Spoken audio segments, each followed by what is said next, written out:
ಕೋಲಾರದಲ್ಲಿ ಪೊಲೀಸರು ಕಳುವು ಪ್ರಕರಣಗಳಲ್ಲಿ ವಶಪಡಿಸಿಕೊಂಡ ಸುಮಾರು 2.57 ಕೋಟಿ ಮೌಲ್ಯದ ಸ್ವತ್ತುಗಳನ್ನು ಮಾಲೀಕರಿಗೆ ಯಶಸ್ವಿಯಾಗಿ ವಾಪಸ್ ಮಾಡಿದ್ದಾರೆ. 533 ಪ್ರಕರಣಗಳನ್ನು ಭೇದಿಸಿದ್ದ ಕೋಲಾರ ಪೊಲೀಸರು ಎಸ್ಪಿ ನಿಖಿಲ್ ನೇತೃತ್ವದಲ್ಲಿ ವಸ್ತುಗಳನ್ನು ಹಸ್ತಾಂತರಿಸಿದ್ದಾರೆ. ವಾಹನ, ಚಿನ್ನಾಭರಣ, ಮೊಬೈಲ್, ನಗದು ಮಾಲೀಕರಿಗೆ ವಾಪಸ್ ನೀಡಲಾಯಿತು.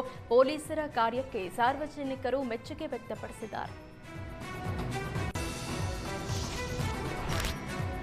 ತುಮಕೂರಿನಲ್ಲಿ 17ನೇ ಜಿಲ್ಲಾ ಕನ್ನಡ ಸಾಹಿತ್ಯ ಸಮ್ಮೇಳನ ಕಾರ್ಯಕ್ರಮಕ್ಕೆ ಅದ್ದೂರಿ ಚಾಲನೆ ಸಿಕ್ಕಿದೆ. ತುಮಕೂರಿನ ಅಮಾನಿ ಕೆರೆ ಮೈದಾನದ ಗಾಜಿನ ಮನೆಯಲ್ಲಿ ಜಿಲ್ಲಾ ಕನ್ನಡ ಸಾಹಿತ್ಯ ಸಮ್ಮೇಳನ ಕಾರ್ಯಕ್ರಮವನ್ನು ಜಿಲ್ಲಾ ಕನ್ನಡ ಸಾಹಿತ್ಯ ಪರಿಷತ್ತು ಆಯೋಜನೆ ಮಾಡಿದೆ.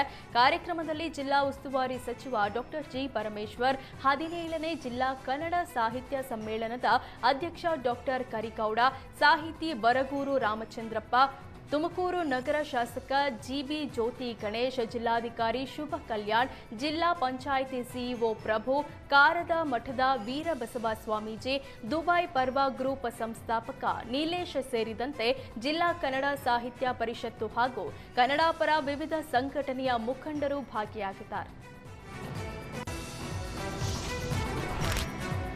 ಒಂದು ತಿಂಗಳಿನಿಂದ ಕಾಡಾನೆಗಳ ಕಾಟಕ್ಕೆ ಸಾಗರ ತಾಲೂಕಿನ ತ್ಯಾಗರ್ತಿ ಸುತ್ತಮುತ್ತ ಹಳ್ಳಿಗಳಲ್ಲಿ ರೈತರು ನಿತ್ಯ ನರಕಯಾತನೆ ಅನುಭವಿಸುವಂತಾಗಿದೆ.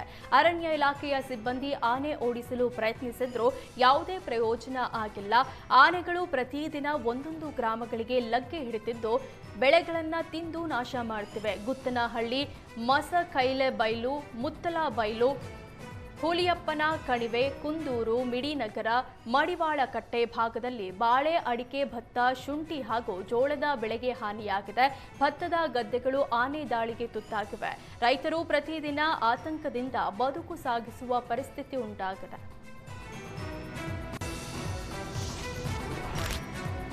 ತುಮಕೂರು ಜಿಲ್ಲೆ ತಿಪಟೂರು ತಾಲೂಕಿನಲ್ಲಿ ಚಿರತೆ ಹಾವಳಿಗೆ ಜನರು ಬೇಸತ್ತು ಹೋಗಿದ್ದಾರೆ.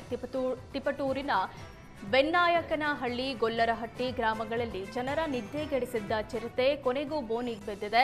ಹಲವು ದಿನಗಳಿಂದ ಗ್ರಾಮಸ್ಥರ ನಿದ್ದೆಗೆಡಿಸಿದ ಚಿರತೆ ಅರಣ್ಯ ಇಲಾಖೆ ಅಧಿಕಾರಿಗಳು ಇಟ್ಟಿದ್ದ ಬೋನಿಗೆ ಬಿದ್ದಿದೆ. ಗ್ರಾಮದ ಸುತ್ತಮುತ್ತ ಹಲವು ದಿನಗಳಿಂದ ಚಿರತೆ ಓಡಾಟದಿಂದ ಗ್ರಾಮಸ್ಥರಲ್ಲಿ ಆತಂಕ ಸೃಷ್ಟಿಯಾಗಿತ್ತು. ಚಿರತೆ ಸೆರೆ ಹಿಡಿಯುವಂತೆ ಅರಣ್ಯ ಇಲಾಖೆ ಅಧಿಕಾರಿಗಳಿಗೆ ಗ್ರಾಮಸ್ಥರು ಮನವಿ ಮಾಡಿದ್ರು. ಗ್ರಾಮಸ್ಥರ ಮನವಿಗೆ ಚಿರತೆ ಸೆರೆಗೆ ಅರಣ್ಯ ಇಲಾಖೆ ಅಧಿಕಾರಿಗಳು ಬೋನ್ ಇಟ್ಟಿದ್ರು. ಈಗ ಅದೇ ಬೋನಿಗೆ ಚಿರತೆ ಬಿದ್ದಿದ್ದು ಗ್ರಾಮಸ್ಥರು ನಿಟ್ಟುಸಿರು ಬಿಟ್ಟಿದ್ದಾರೆ.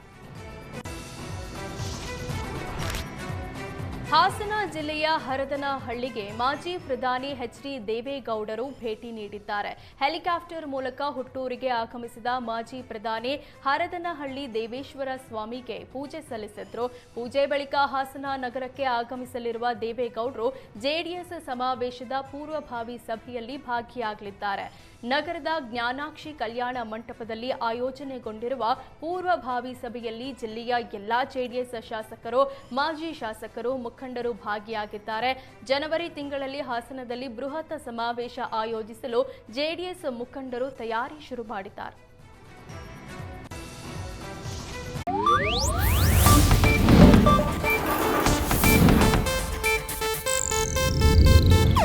ಇದು ಏಷ್ಯಾನೆಟ್ ನ್ಯೂಸ್ ನೆಟ್ವರ್ಕ್ ಪ್ರಸ್ತುತಿ.